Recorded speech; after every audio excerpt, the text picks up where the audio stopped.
On her birthday, she only had $2 and a broken heart, not knowing a Korean mafia boss would walk into her diner and change her life forever. Kate Morrison's birthday started the way the last five had ended, alone, broke, and trying not to cry during the breakfast rush at Rosie's Diner. She was wiping down table 7 for the third time, stretching out the task because it meant she didn't have to face the reality waiting in her apron pocket. 2 crumpled dollar bills and 73 cents in change. 26 years old today, and she had exactly 2.73s to her name. "Order up, Kate," Jimmy's voice cracked through her thoughts. She grabbed the plates, 2 stacks of pancakes, extra syrup, and delivered them with the smile she perfected over 8 years of service work. The kind that said, "I'm fine, everything's fine, please tip well because my electricity got shut off yesterday."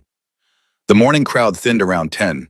Kate's coworker, Destiny, cornered her by the coffee station. "Girl, why didn't you tell me it was your birthday? I would have brought something."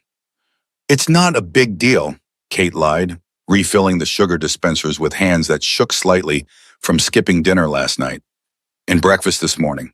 The $2 in her pocket were earmarked for the bus fare she'd need for her second job tonight, cleaning offices downtown until 2 a.m.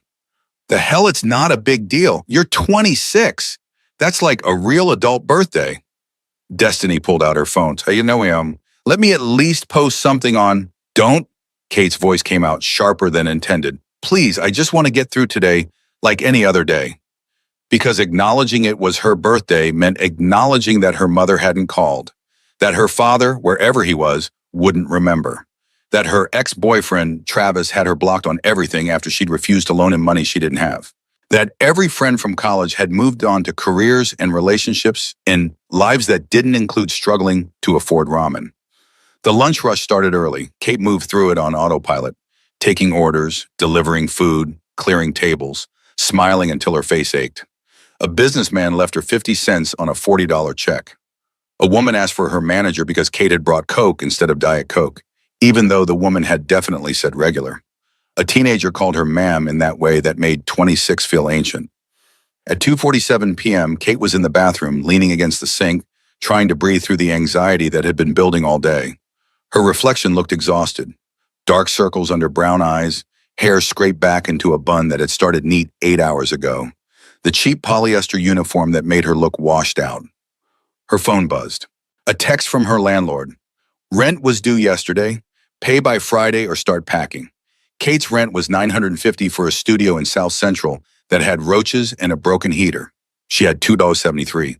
Her next paycheck wasn't for 5 days, and even then it would barely cover rent, much less the overdue electric bill or the phone bill or the credit card she'd maxed buying groceries last month. She allowed herself exactly 30 seconds to cry. Then she splashed cold water on her face, fixed her smile, and went back to work, because breaking down was a luxury she couldn't afford. At 3:15 p.m., everything changed. Kate was refilling ketchup bottles when the door chimed. She glanced up automatically and forgot how to breathe. The man who walked in looked like he'd stepped out of a different dimension. 6 feet tall, Korean, probably late 20s, with the kind of face that should be on billboards. Sharp jawline, intense dark eyes, black hair styled in that effortlessly perfect way that probably took 30 minutes.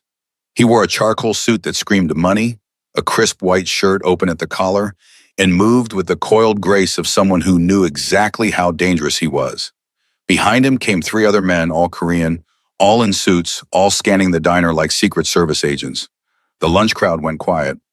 Even Rosie, who'd run this place for 30 years and feared nothing, straightened up behind the register. "Welcome to Rosie's," Kate heard herself say, grabbing menus on autopilot. "Booth or table?" The man's eyes found hers, and Kate felt the impact like a physical thing. He smiled, not the polite customer smile, but something genuine that transformed his severe features into something almost boyish. "Booth, please. Somewhere quiet." His English was perfect, barely accented. Kate led them to the corner booth, hyper-aware of his presence behind her. She could feel his gaze on her back, heavy and assessing. When she turned to hand out menus, she caught him studying her face with an intensity that made her pulse race.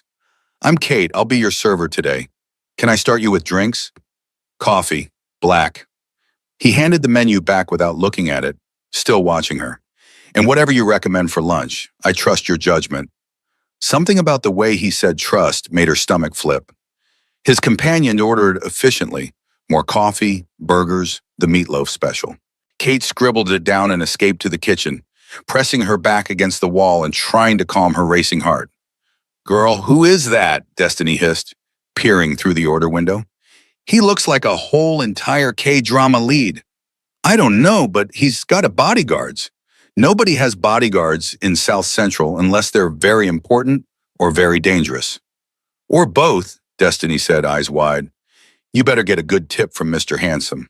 Work that smile. Kate delivered their food trying to maintain professional distance, but the man, she still didn't know his name, kept pulling her into conversation. Where was she from? Here, born and raised. How long had she worked at Rosie's? 8 years since she was 18. Did she like it? It pays the bills, she lied. His questions weren't intrusive exactly, but they were personal in a way that customers' questions usually weren't. And he listened to her answers with complete attention, like she was saying something profound instead of reciting her boring life story. When she brought the check, he handed her a black credit card and said, "Keep it open. We might want dessert." 2 hours later, they were still there. His men had relaxed slightly, though they still tracked everyone who entered. The man himself, Kate had learned his name was Ki Hong from his credit card, had ordered pie and more coffee, and showed no signs of leaving. And he kept watching her. Every time Kate passed the booth, his eyes followed. Not creepy or leering, but intent, curious, like she was a puzzle he was trying to solve. At 5:30, Destiny left for her second job, squeezing Kate's arm on the way out. "Happy birthday, babe. Wish I could take you out, but I know you've got your mom's medical bills. Don't worry about it." Kate hugged her friend, grateful for small kindnesses. "Thanks for remembering." She didn't realize Ki Hong had heard until she turned around and found him right there, having left the booth without her noticing. Up close, he was even more devastating. She caught a hint of expensive cologne, saw a small scar through his left eyebrow, noticed his hands, elegant but marked with old scars across the knuckles. "It's your birthday?" His voice was soft, almost gentle. Kate's face heated. "It's not a big deal." When someone says something isn't a big deal, it usually means it's a very big deal. They're trying to pretend doesn't hurt. He tilted his head slightly. "How are you celebrating?" The laugh that escaped her was bitter. "I'm working until close, then I've got my second job at 11, so probably celebrating with industrial strength floor cleaner and other people's trash." Something flickered across his face. "You work 2 jobs?" "3, actually. I clean offices at night, do delivery driving on weekends. But hey, living the dream, right?" She tried to make it sound like a joke, but it came out defeated. Ki Hong was quiet for a long moment, studying her with those intense eyes. Then he reached into his jacket and pulled out a wallet that probably cost more than her monthly rent. "What time do you close?" 8, but I've got to catch the bus by 8:15 to make it to my other job. "Call in sick." Kate blinked. "What?" "To your other job. Call in sick." He pulled out several bills. She caught a glimpse of hundreds and held them out. "Take the night off. It's your birthday." "I can't accept that." Even as her fingers itched to take it, to have that cushion, that security. "I don't even know you. You know my name is Lim Ki Hong. You know I have terrible taste in pie because I ordered the banana cream when clearly the chocolate was superior." A slight smile. "You know I've been sitting in this diner for 3 hours because I couldn't stop watching you work. And you know that something made you sad enough to cry in the bathroom earlier, and I want to fix it." Kate's breath caught. "You saw that?" "I see everything." Not a boast, just a statement of fact. "Kate, I'm asking you to let me do something for your birthday. No strings, no expectations. Just let someone be kind to you. You look like you haven't had much of that lately." The truth of it made her eyes sting. When was the last time someone had been genuinely kind to her, without wanting something in return? Why? "Because in the 3 hours I've watched you, you've smiled at every customer, even when they were rude. You gave that homeless man free coffee when you thought no one was looking. You helped that elderly woman cut her meatloaf without making her feel helpless. And you did it all while carrying whatever weight is making your shoulders slump." He stepped closer. So let me give you one night where you don't have to carry anything. Please. I have 273 to my name, Kate heard herself say. My electricity is shut off. My landlord is threatening eviction. I can't afford to miss a shift. Ki Hong's expression shifted into something fierce and protective. Then let me pay you for the shift. Double, triple, whatever you'd make plus tips. He held up a hand when she started to protest. Call it hiring you as a consultant. I need advice on something only you can provide. What could I possibly consult on? How to throw a proper birthday party. His smile was devastating. Because I'm about to organize one, and I need your expertise to make sure it's perfect. Kate's mind blanked. A birthday party? For who? For you. He said it like it was obvious. Right here, tonight. Kate, when did you last have a real birthday celebration? Never. The word sat heavy on her tongue. Her childhood had been a series of foster homes after her mother's arrest. Birthdays were forgotten or ignored. As an adult, she'd been too broke, too alone, too tired. I don't need what you need and what you deserve are different things. Ki Hong pulled out his phone, fingers flying across the screen. You deserve cake and music and people who celebrate you existing. So that's what's happening. Unless you really don't want it? He posed it as a question, giving her the choice. Kate looked into his eyes and saw a genuine desire to do this, to give her something. And suddenly, the idea of going to clean toilets on her birthday when this beautiful, dangerous, mysterious man wanted to throw her a party seemed unbearably sad. Okay, she whispered. Okay, yes. Ki Hong's smile could have powered the city. He lifted his phone and barked rapid instructions in Korean. His men snapped to attention, and then everything became a whirlwind. Kate, you need to tell me what's happening, Rosie demanded, pulling her aside as Ki Hong's people started making phone calls. Who is this guy? Why are there suddenly 10 more Korean men in suits showing up? I honestly have no idea, Kate admitted, but I think he might be very rich or very dangerous. Possibly both. Definitely both, Rosie muttered, but her eyes were calculating. He just paid me $5,000 to close the diner to regular customers and let him use it for a private event. $5,000, Kate, for 4 hours. Kate's jaw dropped. He what? And he's paying each staff member who stays $500. I told him we close at 8 anyway, but he insisted. Rosie grabbed Kate's shoulders. Baby girl, I don't know what's happening here, but that man is clearly interested in you. Be careful, but also be open. Men like that don't walk into places like this every day. Over the next hour, Kate watched in stunned disbelief as Ki Hong transformed Rosie's diner into something magical. Florists arrived with arrangements of red roses and white lilies. A catering company brought in champagne and fancy appetizers. A DJ started setting up equipment in the corner. Someone hung string lights that made the whole space glow warm and golden. How is this even possible? Kate asked as Ki Hong directed operations like a general commanding troops. It's been an hour. You can't plan a party in an hour. You can when you have unlimited resources and highly motivated people. He turned to her, and his expression softened. But we're missing the most important element. The guest of honor needs a dress. I have a dress at home, no time, and respectfully, you deserve something new. Something that makes you feel beautiful. He gestured to one of his men who produced a garment bag Kate hadn't noticed. I had my assistant grab a few options. Pick whichever you like or don't wear any of them. Your choice. Inside the garment bag were 3 dresses that made Kate's knees weak. A emerald green silk sheath that looked like liquid. A burgundy velvet cocktail dress with a plunging back.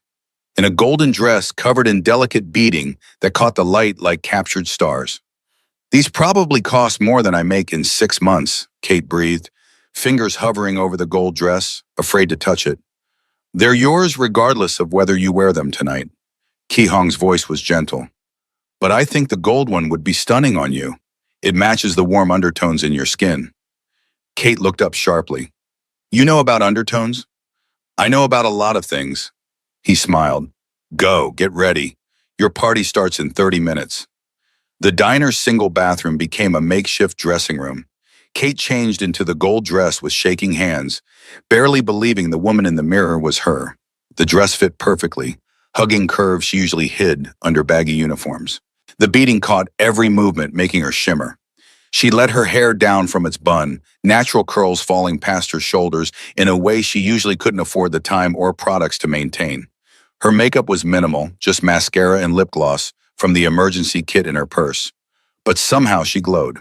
When she emerged, the diner had fully transformed. The lights were dimmed, candles flickering on every surface. Music played low and sultry, and at least 40 people filled the space. Where had they all come from? Talking and laughing, and dressed like this was an actual event. Ki-hong stood near the counter in conversation with an older Korean man. But the moment Kate appeared, his attention snapped to her. His expression did something complicated. Heat and appreciation and something almost vulnerable. He crossed to her in 3 strides. Kate, her name in his mouth sounded like a prayer. You look incredible. I feel like Cinderella, except it's not midnight I'm worried about. It's reality. She gestured at the transformed diner. This is insane. You're insane. This whole thing is exactly what you deserve, he interrupted. Now come, there are people who want to meet you. The next hour was surreal. Ki-hong introduced her to what seemed like half of LA's Korean community, business owners, community leaders, people who treated her with warmth and respect that felt genuine. They wished her happy birthday in English and Korean, pressed small gifts into her hands, asked about her life with actual interest. Who are all these people? Kate whispered to Ki-hong during a brief lull. Friends, associates, people I called in favors from. He handed her a glass of champagne. People who understand that when I ask them to come celebrate someone, they come. That's a lot of influence. I have a lot of influence. Not bragging, just fact. Kate, I should be honest with you about who I am. What I do. You're not an import-export businessman, are you? His laugh was surprised and genuine. No, I'm the head of the Lim family. We control most of the Korean operations in Southern California. What Americans would call the Korean Mafia. Kate should have been shocked, terrified. Instead, pieces clicked into place. The bodyguards, the instant obedience, the unlimited resources. So you're a crime boss. I prefer businessman with unconventional methods. His eyes searched hers. Does that scare you? It should, Kate admitted. But honestly, after the day I've had, the week I've had, the year I've had, a handsome criminal throwing me a birthday party is somehow the least stressful thing to happen. At least you're honest about what you are. Most people run when they find out. I'm too tired to run, and besides, she gestured at the party around them, the cake being wheeled out, the people singing happy birthday in 2 languages. You're kind of winning me over with grand gestures. The cake was a masterpiece. 3 tiers covered in gold leaf with Happy Birthday Kate, written in both English and Korean. 26 candles flickered on top. Everyone gathered around as Kate approached it, feeling tears prick her eyes. Make a wish, Ki-hong said softly, standing close enough that she felt his warmth. Kate closed her eyes. I wish for this to be real, for this feeling to last, for life to be different from this moment forward. She blew out the candles and everyone erupted in applause. Speech, someone called. Others joined in. Kate froze, panic flooding through her. Ki-hong's hand found the small of her back, steadying. You don't have to. But Kate found herself speaking anyway. I don't really know what to say. This morning I woke up with 273 to my name. I was going to work a double shift and go to bed early so I wouldn't have to think about being alone on my birthday. And then she looked at Ki-hong, at this man who'd walked into her life and turned it upside down in the best way. Then someone showed me kindness, not because he had to, but because he wanted to. So thank you, all of you, for making this the best birthday I've ever had. The applause was genuine, warm. People came up to hug her, to press business cards into her hands, call me if you ever need anything, to treat her like she mattered. And Kate, who'd spent so long invisible and struggling, felt seen for the first time in years. As the party continued, Ki-hong pulled her aside. Dance with me. I don't really know how to dance. Neither do I. We'll figure it out together. He led her to the small, cleared space that served as a dance floor.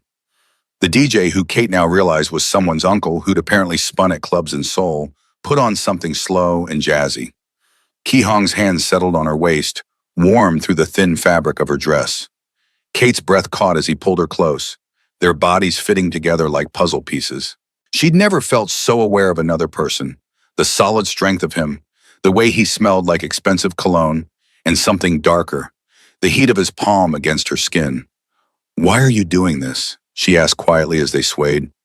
"Really, you don't know me. I'm nobody, just a waitress barely surviving."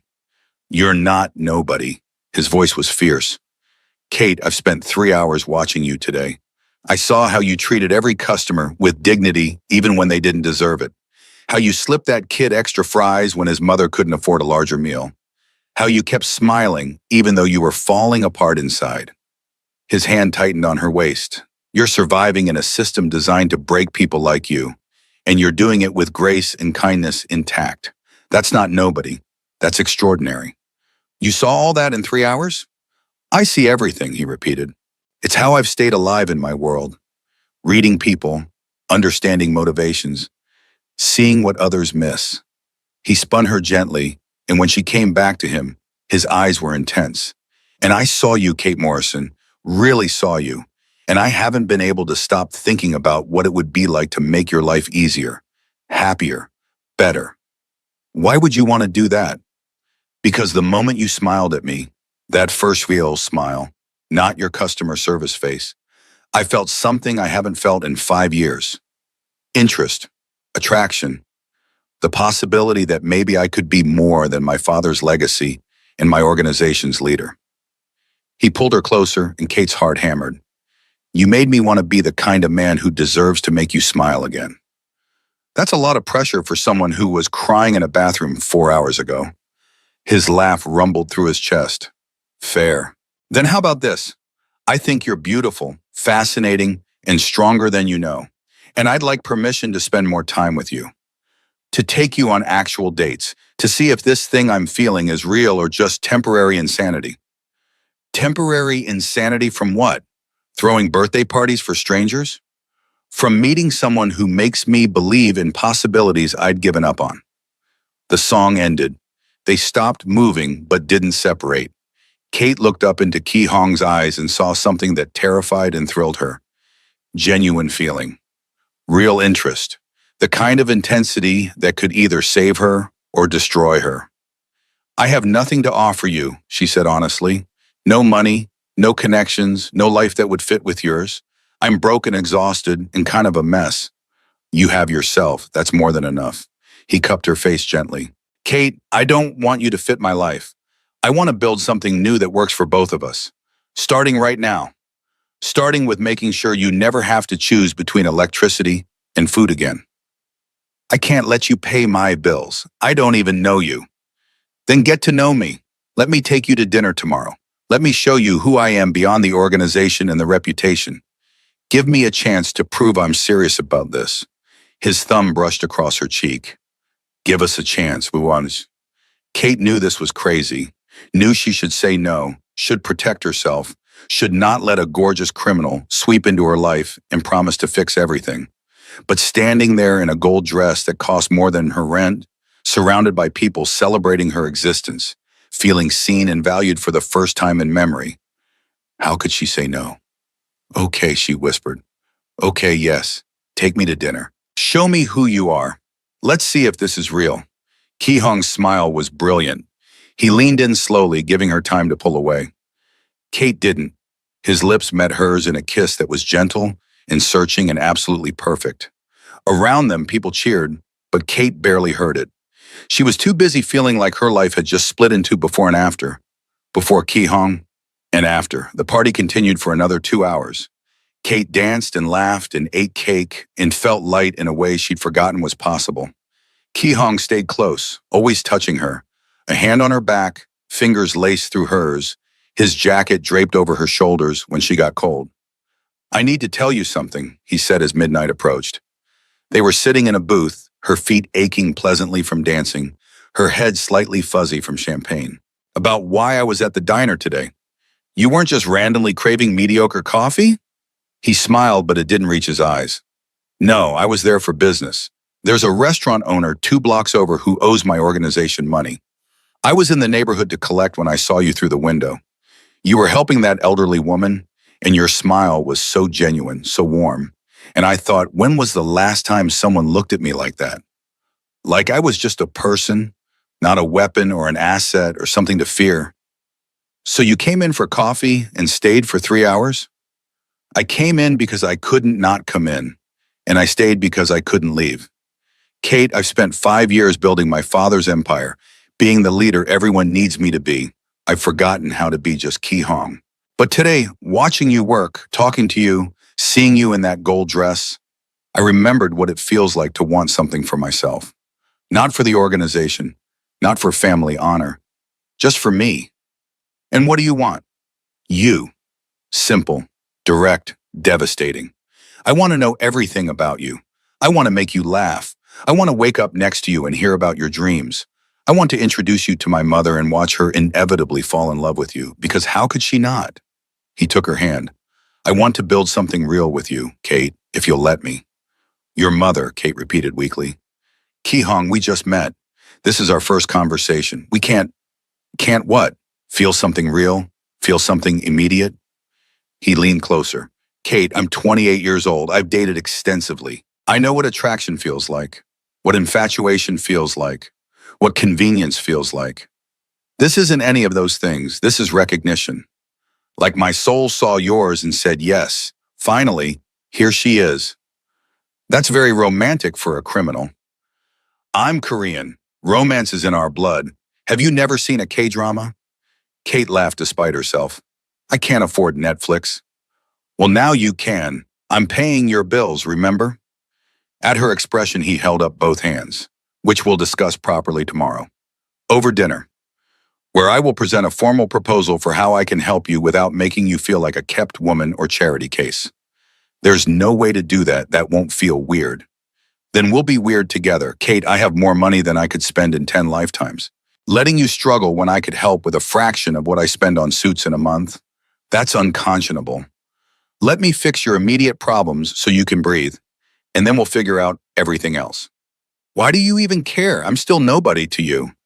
You're not nobody. You're the woman who made me believe in something beyond duty and obligation. You're the birthday girl who deserves so much more than this world has given her, and selfishly, you're someone I want in my life. His thumb brushed across her knuckles. So let me be in yours. Kate wanted to argue, wanted to maintain her independence and pride, but the truth was, she was drowning. Had been drowning for years, and Ki Hong was offering her a lifeline. Maybe it was too fast, too intense, too fairy tale to be real. But maybe, just maybe, she deserved a little magic. Okay, she said. Help me. Take me to dinner. Show me. This isn't some beautiful dream I'm going to wake up from. It's not a dream. It's better. He kissed her hand. It's real. The party wound down around 1 a.m. Ki Hong's people cleaned everything with military efficiency, leaving Rosie's looking better than it had in years. Rosie herself pulled Kate aside, pressing an envelope into her hands. $500 for working tonight, plus your tips from the day, plus a bonus because it's your birthday, and because that man clearly has it bad for you. Inside the envelope was $1,500. Kate's eyes filled with tears. Rosie, I can't. You can and you will. Baby girl, I've watched you struggle for 8 years, working yourself to death, never complaining, always giving. Let someone give back to you for once. Rosie hugged her tight. And be careful with that one. He's dangerous, but I don't think he's dangerous to you. I think he might be the best thing that's ever walked through that door. Ki Hong drove her home himself, dismissing his security detail with a few sharp words in Korean. His car was some kind of luxury sedan that probably cost more than Kate would earn in 5 years. She sank into leather seats and tried not to think about the gap between their worlds. What are you thinking? He asked, navigating LA traffic with easy competence. That this is crazy. That you're crazy, that I'm crazy for agreeing to any of this. Probably true on all counts. He glanced at her, smiling. But the best things in life are usually a little crazy. He pulled up outside her building, a rundown complex where half the exterior lights were broken and graffiti covered the walls. Kate saw him take it in, saw something protective flash across his face. How long have you lived here? 3 years? It's not much, but it's mine. Or it will be if I can pay rent by Friday. Ki Hong pulled out his phone, typed rapidly, then looked at her. Your rent is $950, yes? And you're 2 months behind? Kate's face burned. How do you know that? I have resources, and I wanted to understand your situation fully before offering help. He continued before she could be angry. I just paid your landlord 3 months' rent. Current month plus the two you owe, and I've set up automatic payments for the next year. Ki-hong, you can't just, I can, and I did. Consider it a birthday gift. At her expression, his own softened. Kate, please, let me do this. Your electricity will be back on by tomorrow morning. Your phone bill is paid. Your credit cards are cleared. These are tiny amounts of money to me, but they're crushing you. Let me lift that weight. I don't know how to accept this. Say thank you, then let me take you to dinner tomorrow night. That's all I'm asking. Kate looked at this man who'd walked into her life hours ago and turned everything upside down. This dangerous, powerful, surprisingly gentle man who'd seen her struggling and decided to care. Thank you, she whispered, for everything, for seeing me. I'll always see you. He leaned across the console, cupping her face. Can I kiss you goodnight? Kate answered by closing the distance herself. This kiss was different from the one at the party, deeper, more intimate, full of promise. Ki-hong's hand threaded into her hair, gentle but possessive, and Kate felt claimed in the best possible way. When they finally broke apart, both breathing hard, Ki-hong rested his forehead against hers. Tomorrow, 7 p.m. Wear something nice but comfortable. I'm taking you somewhere special. Where? You'll see. He kissed her once more, quick and sweet. Happy birthday, Kate Morrison. Thank you for letting me make it better. Kate floated up to her apartment, clutching the envelope from Rosie and the small gifts from party guests. Inside her studio, she flipped the light switch experimentally and nearly cried when actual light flooded the space. Ki-hong had moved fast. Her phone buzzed. A text from an unknown number. Sleep well. Dream of me. I'll certainly dream of you. Kate saved the number, changed out of the gold dress with reverent care, and lay in bed replaying every moment of the night. From crying in the bathroom to dancing in Ki-hong's arms, from having 2073 to having a year of rent paid, from being alone to being seen. She fell asleep smiling, her phone clutched to her chest, birthday wishes finally coming true. The next morning, Kate woke to 17 missed calls from Destiny and a text that just said, "Girl, call me now. I saw the pictures from last night on Instagram. Who is that man?" Before Kate could respond, her doorbell rang. She opened it to find a delivery person holding a massive bouquet of red roses in a garment bag.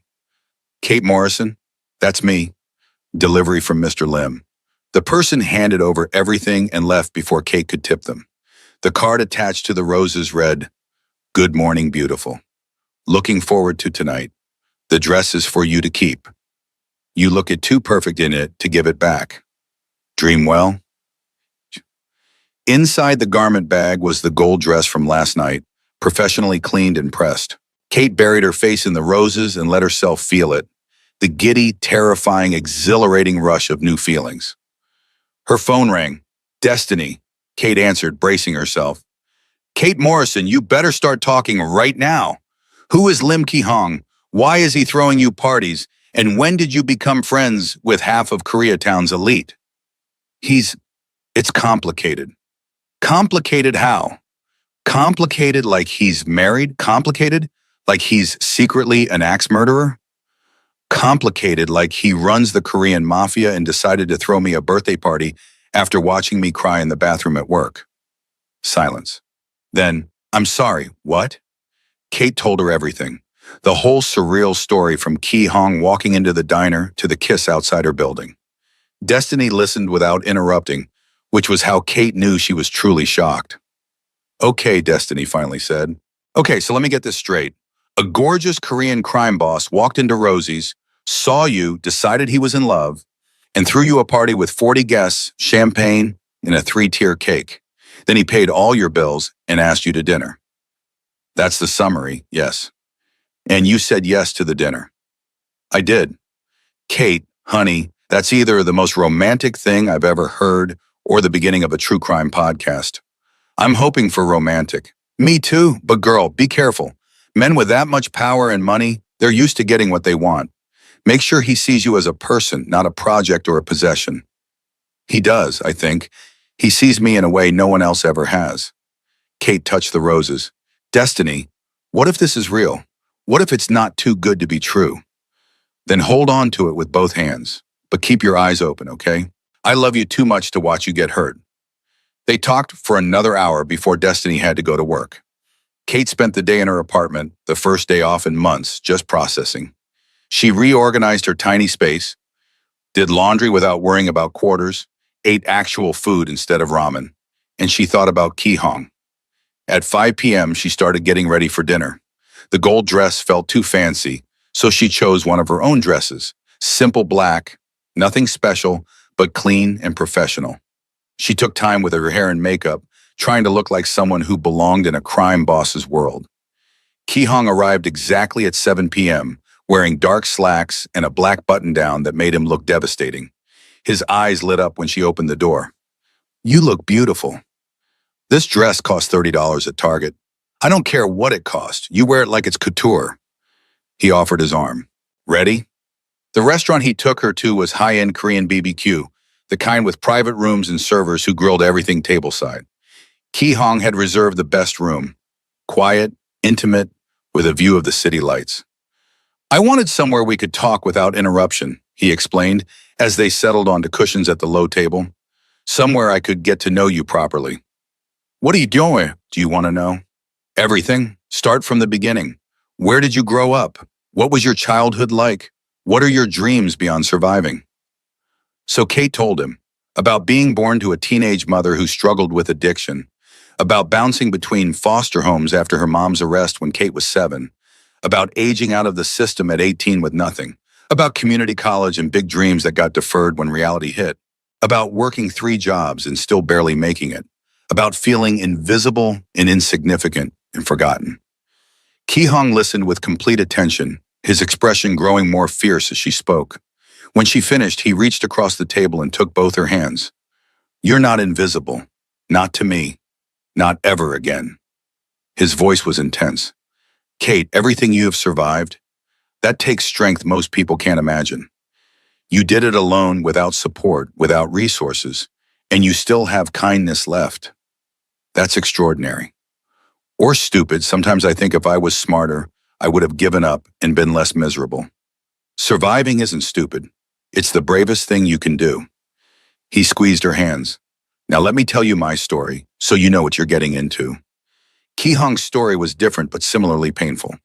Born into the organization, raised to lead it. His father was killed when Ki-hong was 23, making him leader too young with too many enemies. He'd spent 5 years consolidating power, eliminating threats, building legitimate businesses to wash the criminal enterprise clean. "I've done things I'm not proud of," he said quietly. "Hurt people. Made decisions that kept me up at night. I'm not a good man, Kate. I'm just a man trying to be better than my worst actions. But you are trying. That matters. Does it? Or am I just making excuses for being a monster? Monsters don't throw birthday parties for struggling waitresses. Monsters don't sit in diners for 3 hours watching someone work because they can't stop thinking about them. Monsters don't look at me the way you do, like I matter." Ki-hong's expression cracked open. "You do matter. God, Kate, you matter more than anything in my world right now. You make me want to be the man you seem to think I am. Then be him." The food arrived, breaking the intensity. They ate and talked about lighter things, favorite movies, music preferences, childhood memories that didn't hurt. Kate learned that Ki-hong loved old American jazz, that he'd wanted to be a chef before family duty called, that he had a younger sister studying medicine in Seoul who he adored. "She's the good one in the family," he said with obvious pride.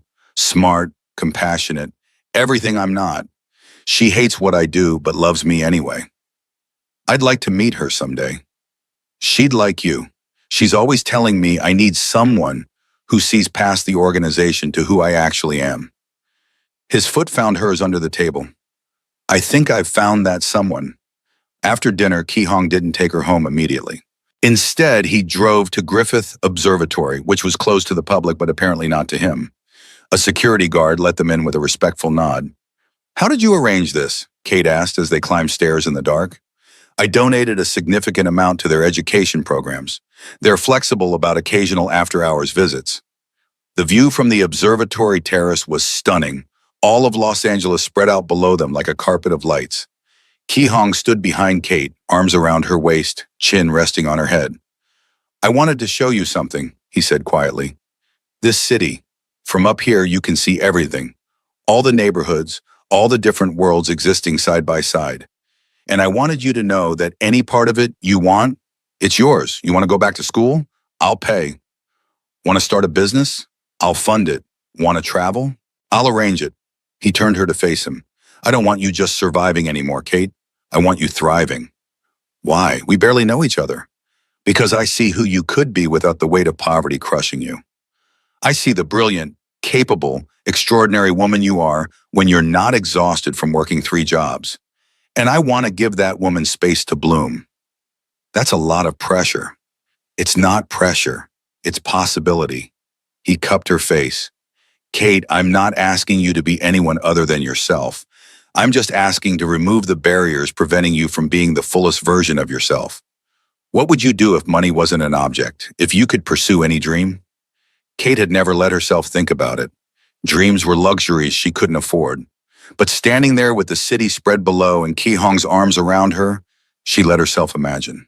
I'd go back to school, finish my degree in social work, open a resource center for foster kids aging out of the system, help them the way no one helped me. Then that's what we'll do. Said with absolute certainty, like it was already decided. Ki Hong, you can't just decide that. I can, actually. I have the resources, the connections, the ability to make this happen. And I want to. Not for you, with you as your partner, your supporter. Whatever you need me to be.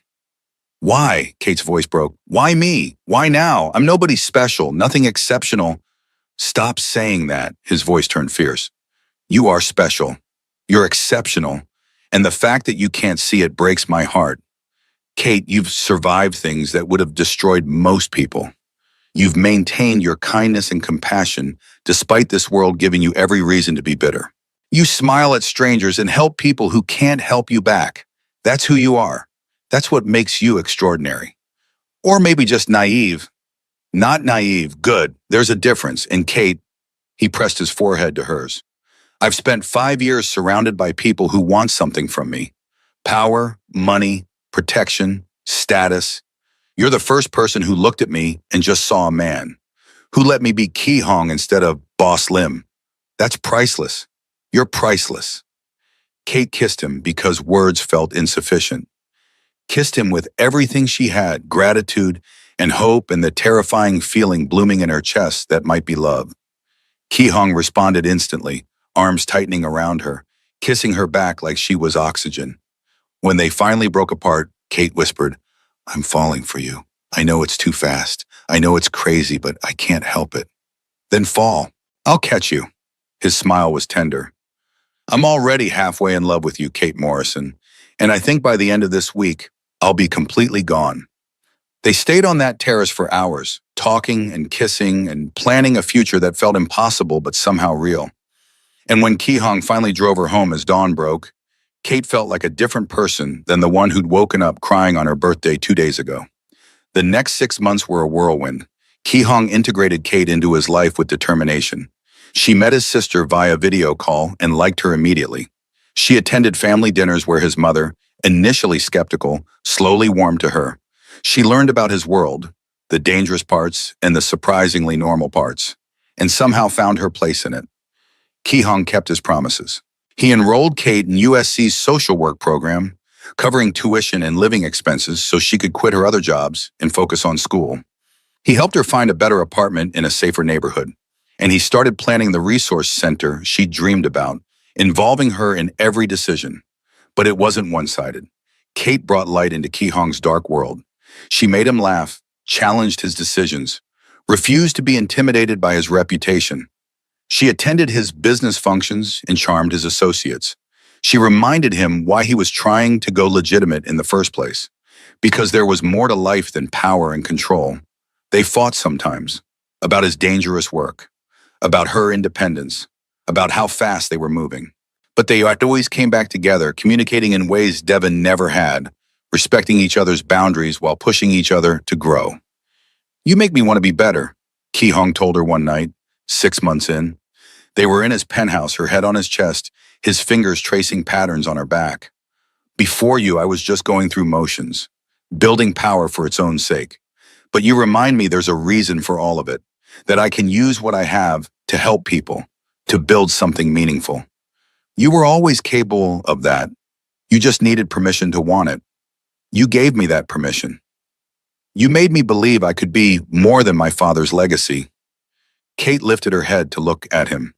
Ki-hong, you are more than that. You're brilliant and kind and surprisingly gentle for a man who terrifies half of LA.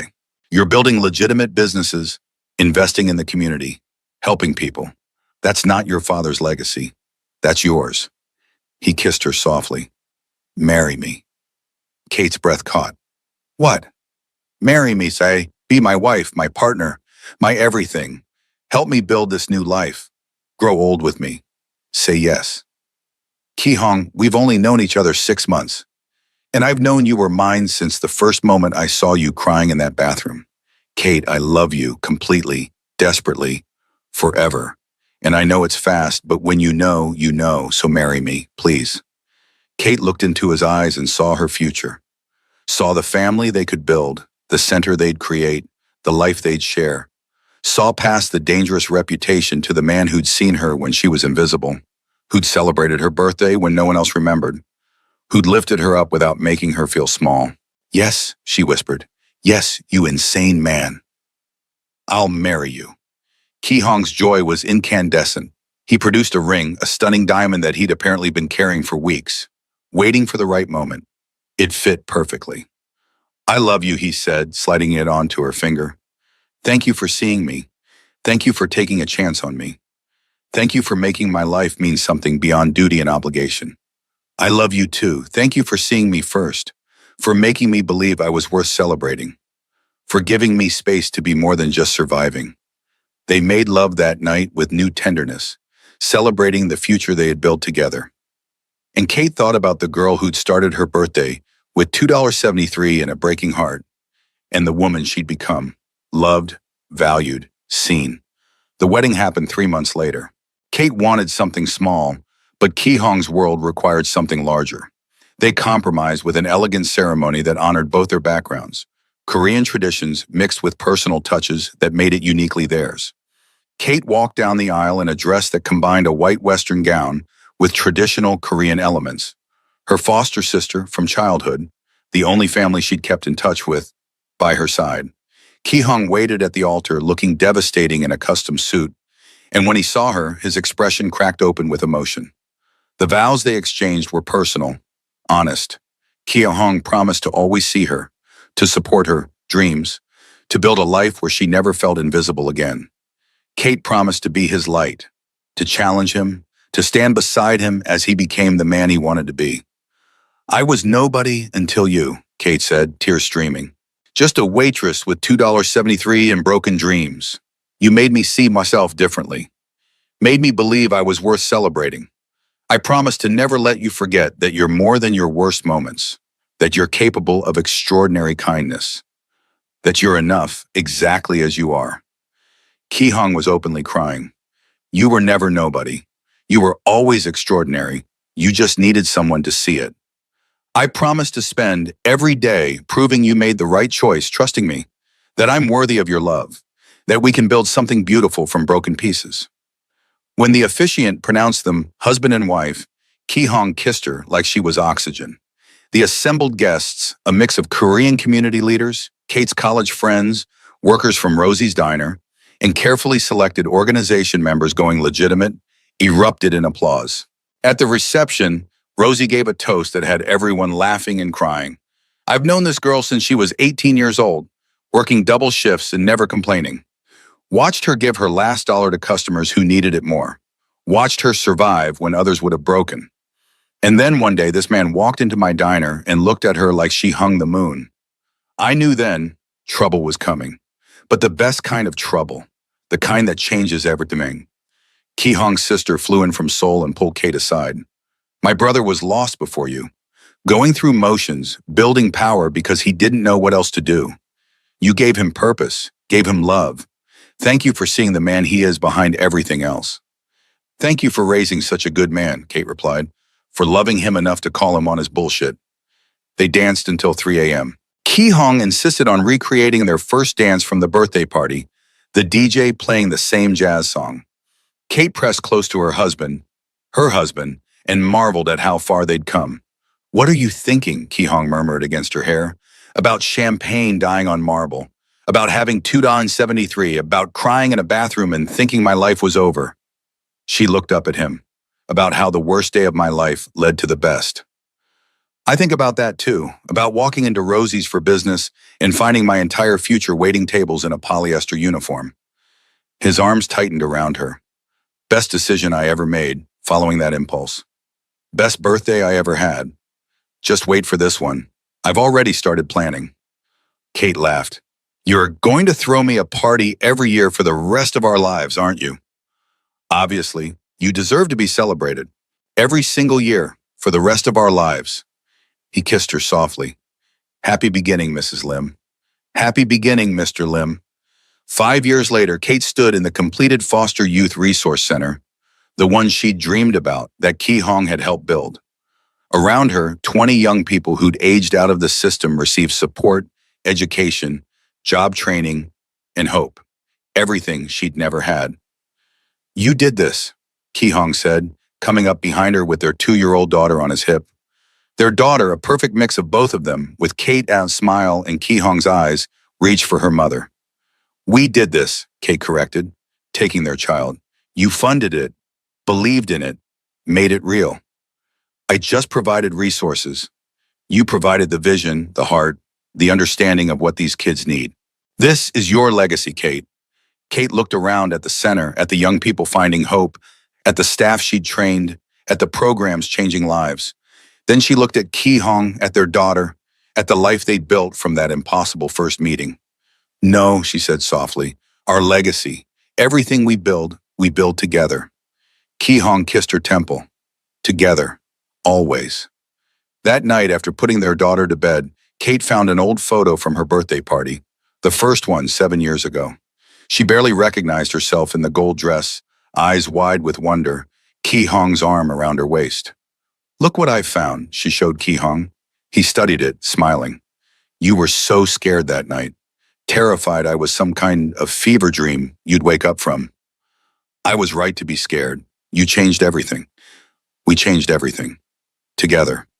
He pulled her close. Best $2.73 you ever spent. Kate laughed. I didn't spend it. I still have it. Framed in my office. A reminder of where I started. And look where you are now, Dr. Kate Lim, running the most successful foster youth program in California. Mother, wife, absolute badass. Don't forget former waitress with dreams too big for her reality. Your reality just needed to catch up with your dreams. I'm glad I could help with that. He kissed her softly. Thank you for letting me, for trusting me, for building this impossible, beautiful life with me. Kate kissed him back, tasting their shared history. The birthday party that started everything. The fights and makeups, the wedding that joined their worlds, the daughter sleeping down the hall, the center they'd built, the future still unfolding. Thank you for walking into Rosie's Diner 7 years ago, for seeing me when I was invisible, for making me believe I was worth celebrating, for loving me when I had nothing to offer but myself. You had everything to offer. You just couldn't see it yet. Ki Hong pulled her toward their bedroom, that familiar heat in his eyes. Now come here, Mrs. Lim. It's almost midnight, which means in a few minutes it'll be your birthday again. And I have plans. Kate went willingly, laughing, because this was her life now, not struggling, not surviving, but thriving, building something meaningful with a man who saw her, who celebrated her, who'd walked into her life when she had $2.73 and changed everything. The poor black waitress and the Korean Mafia boss. An impossible love story that became the most real thing either of them had ever known.